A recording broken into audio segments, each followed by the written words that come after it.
Hello, Kim Roble here, and this playlist is formally going to be known as Unfinished Business.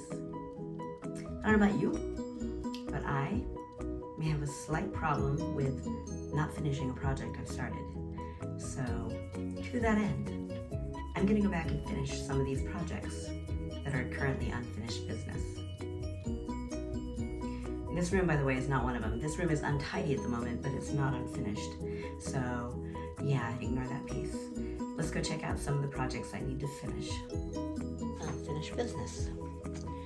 This closet door has been unfinished business for about 18 years. Finished business. This bathroom trim and just kind of finishing has been unfinished for about 6 years. It's time to finish this unfinished business. Finished business. This hallway is my oldest project. And it's been unfinished probably since the first year I bought the house. So most of it actually isn't bad, but it's already time for it to be repainted. But it does not excuse that. Unfinished business.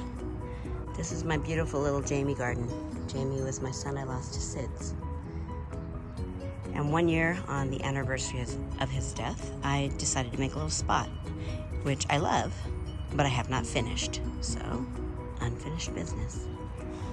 Time to repaint our porch and all that, but beyond that, I've got this awesome mural I made. It's not quite finished though. This one's newer, so it's not even a year old. I don't feel as terrible about that one, but it's still unfinished business.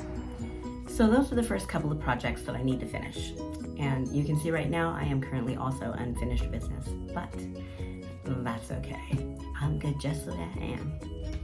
Anyway, I think I'm actually gonna ask for some input on what project you think I ought to start with, because they are all kind of a priority, but not necessarily. So if you would, just offer me a comment or in the chat, let me know which project ought I start with. Thank you for watching. I look forward to actually creating the video playlist that includes the videos of me actually finishing this unfinished business. It's way beyond time. Thank you for watching. This is Kimberly Roble saying have a very nice day. If you like this sort of thing, please share and or like and subscribe. And I look forward to seeing you more. You seeing me more? That just sounds weird. Have a great day.